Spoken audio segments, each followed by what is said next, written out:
چلی آ رہی ہے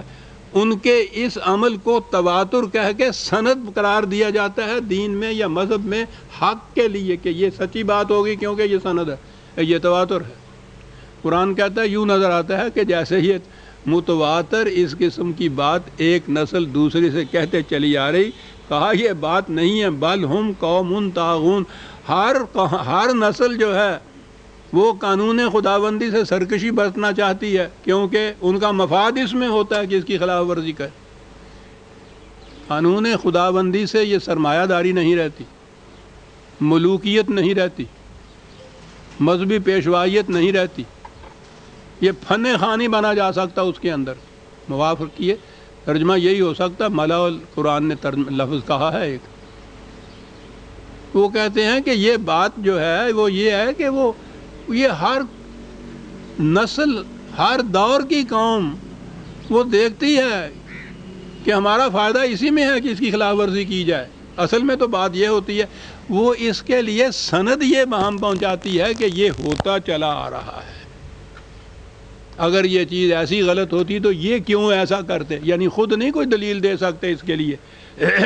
دلیل یہ ہے کہ اگر یہ چیز غلط ہوتی کہ یہ ایسا کیوں کرتے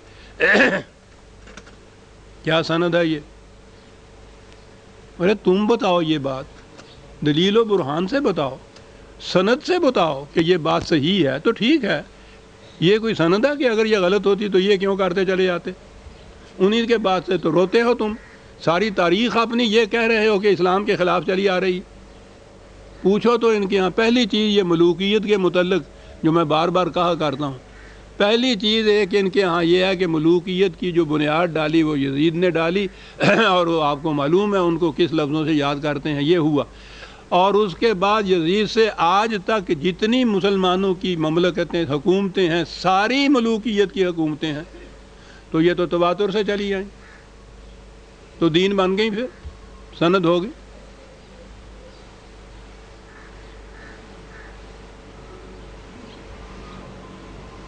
تواتر کوئی سند نہیں ہے عزیزان من، سند تو صرف خدا کی کتاب ہے، صرف ایک سند لا تجعلوا مع اللہ الہا آخر، اس کے ساتھ کسی اور صاحب اقتدار کو نہ اسے مت سند سمجھو اس کی اتھارٹی کو قبول نہ کرو، اتھارٹی صرف خدا کی ہے۔ معاف رکھیے۔ فتول عنہم فما انت بملوم، ایک مقام آ جاتا ہے ایک داعی کی زندگی کے اندر جہاں یہ عجیب چیز ہے، وہ سان پہ لگاتا ہے یہ لوہے کے کینچیاں استرے وغیرہ، تو اس میں سے ذرا ذرے لوہے کے اس ریت میں مل جاتے ہیں جو وہ نیچے اس کے گری ہوئی ہوتی ہے، تو اس میں مقناطیس پھیرتے ہیں اس ریت میں، تو اس میں سے لوہے کے ذرے اس کے ساتھ لگاتے ہیں، وہ الگ ہو جاتا ہے لوہا اور باقی ریت رہ جاتی ہے۔ یہ جو دریاؤں اور ندیوں میں سے سونا نکالتے ہیں نا، اس کی بھی یہی کیفیت ہوتی ہے، وہ ذرے الگ کر لیتے ہیں باقی ریت۔ ایک دائی کی بھی یہی کیفیت ہوتی ہے، میں نظر آتا ہے کہ وہ اس لوہے کے ذرے ملی ہوئی ریت یا سونے ملی ہوئی ریت کے اندر وہ آتا ہے اور اس میں سے وہ دیکھتا ہے، نکالتا ہے کہ کہاں ذرہ وہ لوہے یا سونے کا ہے، وہ اس میں سے نکالتا چلا جاتا ہے، اور ایک مقام پہ آ کے جب وہ دیکھتا ہے کہ اب باقی ریت ہی رہ گئی ہے، ذرے نہیں ہیں، تو پھر وہ اس مقام سے دوسرے مقام کی طرف چلا جاتا ہے۔ یہ ہجرت اسکیپزم نہیں ہے، وہ اس مشن کا ایک حصہ ہے، اور یہ وہ مقام ہے جہاں پہنچ کے قرآن یہ کہتا ہے ان سے کہ یہ وَاہْجُرْهُمْ هَجْرًا جَمِيلًا، اب انہیں چھوڑ دے، اتنا عرصہ تم نے اپنا سر کھپایا، ان کے اندر یہ کچھ کیا۔ ان میں سے جو سعادت روحیں تھیں جنہوں نے دلیل و برہان کی روح سے حقیقت کو تسلیم کرنا تھی، وہ سونے کے ذرے اس میں سے نکل آئے ہیں، آ گئے ہیں اس مقناطیس کے گرد، وہ لوہے کے ذرے جمع ہو گئے ہیں، اب یہ ریت ہی رہ گئی ہے۔ تو اب دوسرا پروگرام کا دوسرا حصہ اپنا شروع کر، لیکن وَاهْجُرْهُمْ هَجْرًا جَمِيلًا یہ قرآن ہے۔ یہاں تو کسی کے ساتھ کچھ تعلق قائم کرتے وقت یہ ہوتا ہے نا کہ صاحب بڑی خوشگواری سے حسن سلوک سے تعلق قائم کرنا چاہیے چھوڑتے وقت تو ہمیشہ جھگڑا ہوتا ہے اور ایک دوسرے کے خلاف اگر الزامات سے آگے بڑھے تو گالیوں تک نوبت آئی ہوئی ہوتی ہے۔ قرآن کہتا ہے کہ انہیں چھوڑ کے الگ ہو، لیکن چھوڑ بھی حسن کارانہ انداز سے۔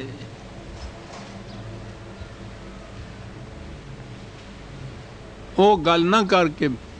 میری لگدی کسے نے نہ دیکھی تے ٹوٹ دی نو جگ ویکھدا، جگ نہ تماشا ویکھے، وہجرہم حجرن جمیلا۔ عزیزان من،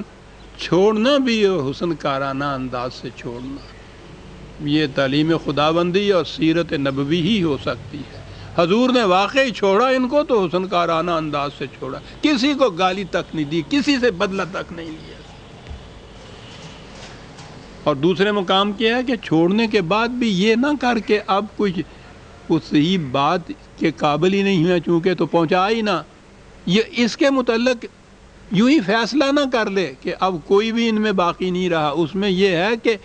اس کے باوجود تو قرآن کی آواز پہنچائے چلا جا، اور وہاں یہ ہے تاکہ ایسا نہ ہو کہ کوئی ایک جان، ایک نفس بھی اس لیے ہلاک ہو جائے کہ اس تک قرآن نہیں پہنچا تھا،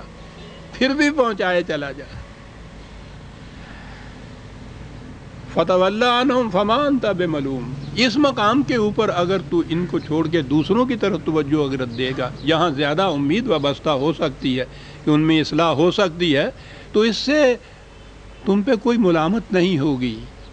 کوئی اعتراض نہیں ہوگا اس سے کہ تم نے ایسا کیوں کر دیا۔ لیکن وَذَكِّرْ وَإِنَّ الذِّكْرَىٰ تَنفَعُ الْمُؤْمِنِينَ، قرآن کی بات پہنچائے چلا جا، اس کے باوجود دہرائے چلا جا، جو بھی ان میں سے اس کو تسلیم کرے گا اس کے لیے یہ بڑی مفید چیز ہوگی، بڑی منفعت بخش چیز ہوگی۔ اور بات وہی ہے جو پہلے کہی گئی کہ فَفِرُّوا إِلَى اللَّهِ، ایک خدا کی محکومیت کو اختیار کرو۔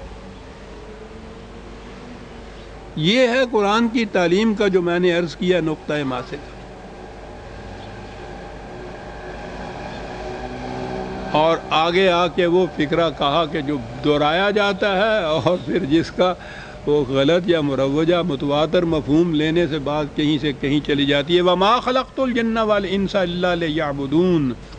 آپ نے سنا ہوگا یہ ہر جگہ کہ ہم نے جن و انس کو پیدا اس لیے کیا ہے کہ ہماری پرستش کریں، یہی ترجمہ ہوتا ہے۔ کہیں اصل لفظ لے آتے ہیں تو عبادت کریں، تو عبادت کے معنی پرستش ہوتا ہے۔ ہم نے پیدا ہی اس لیے کیا ہے، جن کو تو چھوڑ دیجئے، وہ بات دوسری جگہ آئے گی۔ انس تو آ گیا نا، انسانوں کو پیدا ہی ہم نے اس لیے کیا ہے کہ ہماری پرستش کریں۔ اندازہ لگائیے آپ، کچھ کھول کے بیان کرنے کی بات نہیں ہے۔ تخلیق انسانی کی غایت و غرض و مقصود و مطلوب یہ ہے کہ وہ میری پرستش کریں، یہ ہے مقصد۔ اب ان سے پوچھا جاتا ہے کہ صاحب پرستش تو یہی ہے نا کہ جو نماز پڑھ لی، کوئی نفل پڑھ لیے، اس کے بعد کچھ ورد وظیفے کر لیے۔ وہ تو کہا ہے کہ تخلیق کی غرض یہ ہے، اس کے معنی کہ اس کے سوا کچھ اور کرنا ہی نہیں ہے۔ کچھ اور کیا تو وہ مقصد تخلیق کے خلاف چلا جائے گا نا، تخلیق کا تو مقصد یہ ہے۔ تو ان میں سے جو بڑے سے بڑے بھی جو وہ بزرگ عبادت گزار ہیں، ان کی بھی تو یہ صورت نہیں ہے کہ وہ 24 گھنٹے ہر سانس میں وہی پرستش کی بات کرتے چلے جائیں، اور کچھ بھی تو کرنا ہوتا ہی ہے نا۔ تو جتنا کچھ یہ وقت کیا، وہ تخلیق جو کا مقصد جو خدا نے بتایا بقول ان کے، وہ اس کے خلاف چلی گئی بات۔ اس لیے یہ اپنے ہاں کے جو یہ بڑے بڑے مقتدا ہوتے ہیں، بزرگ ہوتے ہیں، ان کے متعلق یہ باتیں مشہور ہوتی ہیں کہ صاحب وہ دن رات اسی میں ہی لگے رہتے تھے، نفلیں پڑھتے رہتے تھے، تسمیاں پھیرتے رہتے تھے، بیٹھے رہتے تھے ایک کنج کے اندر، اور وہ کبھی نفل پڑھتے تھے، کبھی نماز پڑھتے تھے، روزہ صائم الدہر ہوتا تھا، ہمیشہ روزہ رکھتے تھے۔ بھوک لگتی تھی تو وہ ایک روٹی لکڑی کی دے رکھی تھی ماں نے، اس کو چک مارتے تھے۔ بنائے ہوئی ہے کاہے کے لیے؟